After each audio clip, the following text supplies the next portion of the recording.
ओम श्री परमात्मने नमः। अथ षष्ठोऽध्यायः। श्लोक 1 से 2। संसार में धर्म के नाम पर रीति रिवाज, पूजा पद्धतियाँ, संप्रदायों का बाहुल्य होने पर कुरीतियों का शमन करके एक ईश्वर की स्थापना एवं उनकी प्राप्ति की प्रक्रिया को प्रशस्त करने के लिए किसी महापुरुष का आविर्भाव होता है। क्रियाओं को छोड़कर बैठ जाने और ज्ञानी कहलाने की रूढ़ि कृष्ण काल में अत्यंत व्यापक थी। इसलिए इस अध्याय के आरंभ में ही योगेश्वर श्री कृष्ण ने इस प्रश्न को चौथी बार स्वयं उठाया कि ज्ञान योग तथा निष्काम कर्म योग दोनों के अनुसार कर्म करना ही होगा।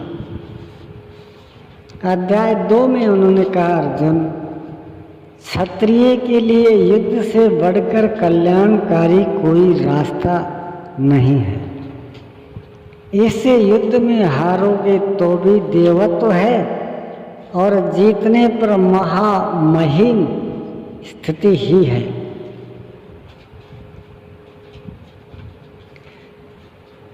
ऐसा समझकर युद्ध कर। अर्जुन, यह बुद्धि तेरे लिए ज्ञान योग के विषय में कही गई। कौन सी बुद्धि? यही कि युद्ध कर। ज्ञान योग में ऐसा नहीं है कि हाथ पर हाथ रखकर बैठे रहें। ज्ञान योग में केवल अपने हानि लाभ का स्वयं निश्चय करके अपनी शक्ति समझकर कर्म में प्रवृत्त होना है, जबकि प्रेरक महापुरुष ही है। ज्ञान योग में युद्ध करना अनिवार्य है। अध्याय 3 में अर्जुन ने प्रश्न किया, भगवान, निष्काम कर्म योग की अपेक्षा ज्ञान आपको श्रेष्ठ मान्य है, तो मुझे घोर कर्मों में क्यों लगाते हैं? अर्जुन को निष्काम कर्म योग कठिन प्रतीत हुआ। इन पर योगेश्वर श्री कृष्ण ने कहा कि दोनों निष्ठाएं मेरे द्वारा कही गई, किंतु किसी भी पथ के अनुसार कर्म को त्याग कर चलने का विधान नहीं है। न तो ऐसा ही है कि कर्म को नए आरंभ करने से कोई परम नैष्ठ कर्म की सिद्धि पा ले, और नए आरंभ की हुई क्रिया को त्याग देने से कोई उस परम सिद्धि को पाता है। दोनों मार्गों में नियत कर्म यज्ञ की प्रक्रिया को करना ही होगा।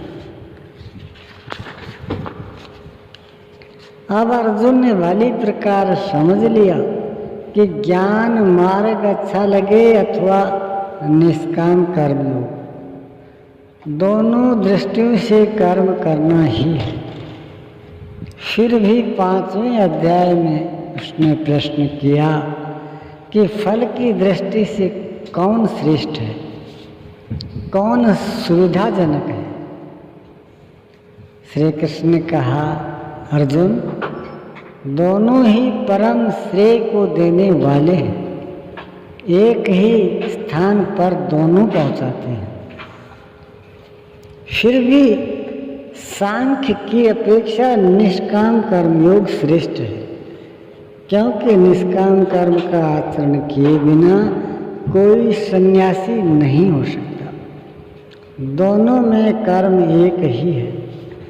अतः स्पष्ट है कि वह निर्धारित कर्म किए बिना कोई सन्यासी नहीं हो सकता और न कोई योगी ही हो सकता है।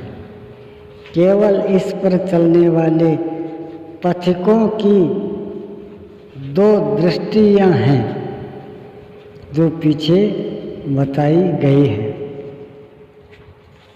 श्री भगवानुवाच,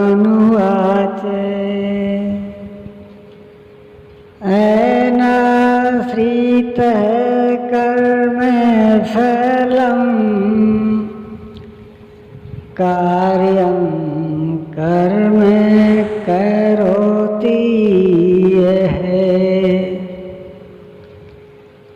स सन्यासी च योगी च नैनिरग निर्णय चक्रिय। श्री कृष्ण महाराज बोले, अर्जुन, कर्म फल के आश्रय से रहित होकर अर्थात कर्म करते समय किसी प्रकार की कामना न रखते हुए जो कार्यम कर्म करने योग्य प्रक्रिया विशेष को करता है वही सन्यासी है, वही योगी है। केवल अग्नि को त्यागने वाला तथा केवल क्रिया को त्यागने वाला न सन्यासी है न योगी। क्रियाएं बहुत सी हैं, उनमें से कार्यम कर्म करने योग्य क्रिया नियत कर्म निर्धारित की हुई कोई क्रिया विशेष है, वह है यज्ञ की प्रक्रिया, जिसका शुद्ध अर्थ है आराधना, जो आराध्य देव में प्रवेश दिला देने वाली विधि विशेष है। उसको कार्य रूप देना कर्म है। जो उसे करता है वही सन्यासी है, वही योगी होता है। केवल अग्नि को त्यागने वाला कि हम अग्नि नहीं छूते, या कर्म त्यागने वाला कि मेरे लिए कर्म है ही नहीं, मैं तो आत्मज्ञानी हूँ, केवल ऐसा कहे और कर्म प्रारंभ ही न करे, करने योग्य क्रिया विशेष न करे, तो वह न सन्यासी है न योगी। इस पर और देखें, यं सन्यासनीति प्राहुर योगं तं विद्धि पांडव न ये सन्यस्त संकल्पो योगी भवते कश्चन। अर्जुन, जिसे सन्यास ऐसा कहते हैं उसी को तू योग जान, क्योंकि संकल्पों का त्याग किए बिना कोई भी पुरुष न योगी होता है और न ही सन्यासी होता है। अर्थात कामनाओं का त्याग दोनों ही मार्गों के लिए आवश्यक है। तब तो सरल है कि कह दें कि हम संकल्प नहीं करते और हो गए योगी सन्यासी। श्री कृष्ण कहते हैं ऐसा कदापि नहीं। ओम श्री सद्गुरुदेव भगवान की जय।